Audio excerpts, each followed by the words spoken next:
Article 2. Law shall take effect after 15 days following the completion of their publication either in the Official Gazette or in a newspaper of a general circulation in the Philippines, unless it is otherwise provided.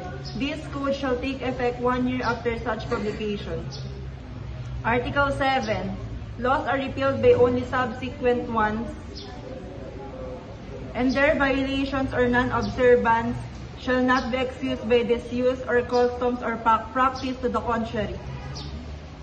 When a court declared a law to be inconsistent with the Constitution, the former shall be void and the latter shall govern.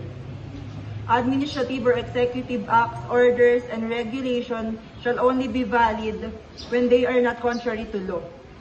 Article 13. When the law speaks of years, months, days, or nights, it shall be understood that years are of 365 days each, months of 30 days, days of 24 hours, and nights from sunset to sunrise. If a month designated by their names, they shall be computed by the number of days which they respectively have. In computing a period, the first day shall be excluded and the last day included.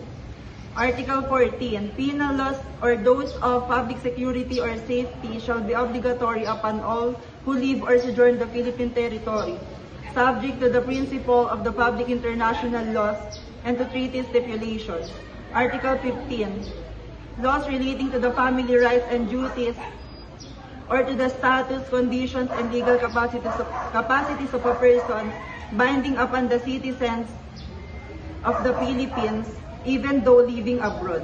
One of my favorite topics that we have discussed during the prelim period are the cases which are the criminal case where you will be imprisoned, and the second is a civil case where you will need to pay for the damages, and last is the administrative case where you will be disqualified from all the civil service exams.